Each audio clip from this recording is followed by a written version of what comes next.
Alhamdulillah, assalatu wassalam ala rasulillah wa ala alihi wa sahbihi wa sallam tasliman kathira.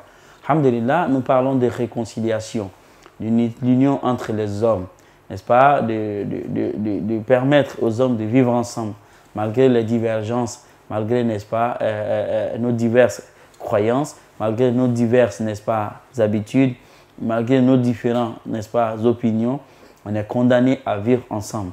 Et c'est ce que Allah subhanahu wa ta'ala nous dit dans le Coran. Il dit as-sulhu khayr.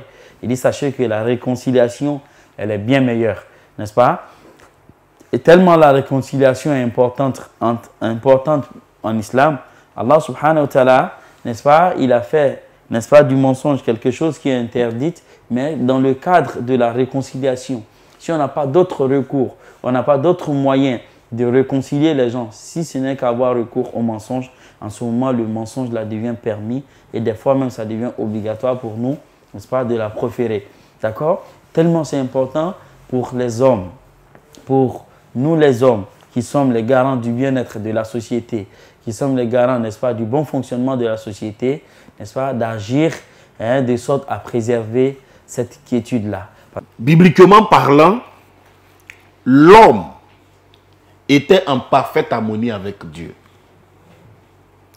Au point que la Bible dit, quelque part dans le livre de Genèse 3, verset 8 jusqu'au verset 9, que chaque soir, le Seigneur Jésus-Christ faisait un tour dans le jardin d'Éden pour s'assurer que son quartier général représentant Adam se portait mieux. Bien,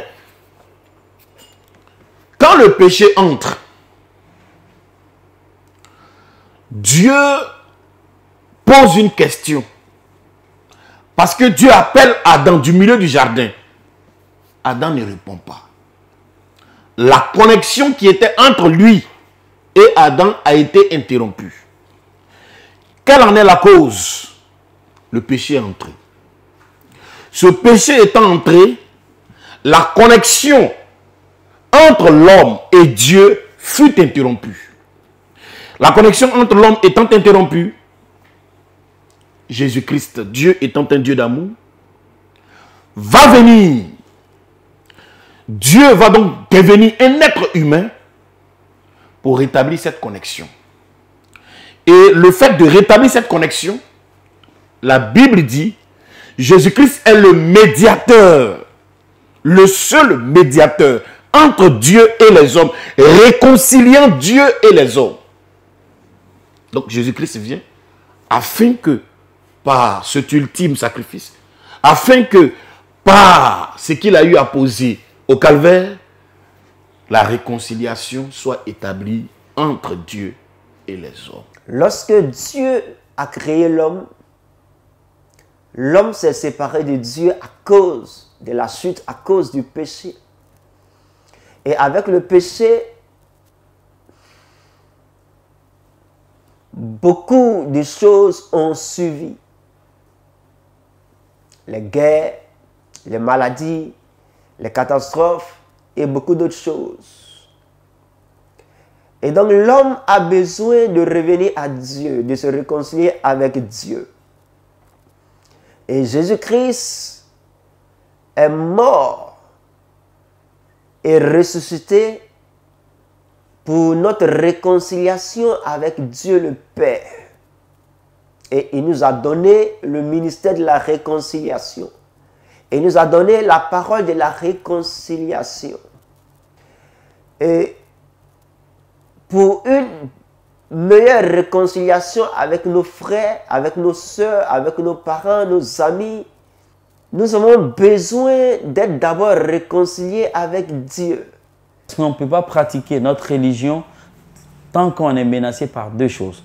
Premièrement, la faim et deuxièmement, ce qu'on va appeler la peur. D'accord? Dans Surat al-Quraysh, Allah subhanahu wa ta'ala il nous dit Ba'da'uz billahi minash shaitanir rajim. Il dit Alladhi at'amahum min ju' wa amanahum min khawf. D'accord? Falya'budu rabba hadha al-bayt alladhi at'amahum min ju' wa amanahum min khawf. Allah subhanahu wa ta'ala qui a préservé les Quraysh, n'est-ce pas, de la faim et de la peur, afin que ceux-là puissent mieux adorer leur Seigneur Allah subhanahu wa ta'ala. Et quand on est dans un climat, dans une société qui est terrorisée, n'est-ce pas, où il y a la peur, n'est-ce pas, où il y a le désordre, on ne peut pas mieux pratiquer la religion. En ce moment-là, c'est un devoir pour nous de réconcilier entre les gens, de réconcilier entre les êtres humains, de réconcilier, n'est-ce pas, entre les membres de différents partis politiques qui sont en Côte d'Ivoire, de réconcilier entre les gens qui sont, n'est-ce pas, de différentes croyances religieuses, que ce soit les musulmans, que ce soit les chrétiens, que ce soit les bouddhistes, que ce soit les animistes, on a le devoir de vivre ensemble. Et vivre ensemble ici ne sous-entend pas, n'est-ce pas, unifier nos religions. Ça n'a rien à voir avec ça, mais le vivre ensemble veut dire, malgré nos divergences, il faut se respecter. Malgré nos divergences, il faut avoir de la retenue. Malgré nos divergences, n'est-ce pas, il ne faut pas être brutal, ni grossier. Et l'islam va plus loin pour dire aux musulmans de ne pas insulter les dieux des autres religions. Parce qu'en les insultant, si ceux-là ont insulté nos dieux, notre Dieu qui est Allah subhanahu wa ta'ala, ou bien ils ont insulté notre prophète Muhammad alayhi salatu salam, ce serait considéré comme si c'est nous qui les avions insultés. Alors qu'est-ce que le musulman y fait? En tant que des personnes civilisées, on respecte la religion des autres. Toi qui m'écoutes, comprends ce matin que tu as besoin d'aller à la réconciliation. À la réconciliation avec ton Dieu, ton Créateur. Tu as besoin de faire la paix avec Dieu par le Seigneur Jésus-Christ, par son sang et par son sacrifice. Alors, tu seras suffisamment outillé pour te réconcilier avec les autres, avec ton entourage, avec ton époux, ton épouse, tes enfants, tes parents. La réconciliation est l'œuvre de Dieu, est l'œuvre de la grâce de Dieu, est l'œuvre de l'amour de Dieu. Que le Saint-Esprit te donne, à toi qui m'écoutes, la force et la capacité surnaturelle pour que tu parviennes réellement à être réconcilié avec Dieu et avec tout le monde. Il nous suffit simplement aujourd'hui de dire oui à la parole et automatiquement, nous faisons partie du royaume de Dieu. Parce que Jésus-Christ est venu réconcilier l'homme et Dieu. Voici un peu ce que nous pourrons dire au sujet de la réconciliation. Et Allah subhanahu wa ta'ala nous dit, il n'y a pas de contrainte en religion. On ne va pas contraindre les autres à être forcément des musulmans. Par contre, ce qu'on peut faire, ce qu'on a le devoir de faire, c'est de les sensibiliser en respectant leur idéologie, de les sensibiliser avec des arguments, ce qu'on appelle el-ghazwatu fiqhiyya, avec les idéologies. Il faut partager, n'est-ce pas, des textes coraniques, des signes qui sont mentionnés dans le Coran, de sorte que ceux-là puissent revenir, Inch'Allah, devenir des musulmans, mais cela se fait avec le respect. Cela se fait en respectant la religion des autres. Cela se fait en étant dans un esprit dont on va appeler le vivre ensemble. D'accord? Et si on a compris ce principe-là, Inch'Allah, la société va se porter mieux. Les musulmans seront, n'est-ce pas, en parfaite harmonie avec les autres disciples ou bien les autres adeptes d'autres religions. Et au finish, qu'est-ce qui va gagner?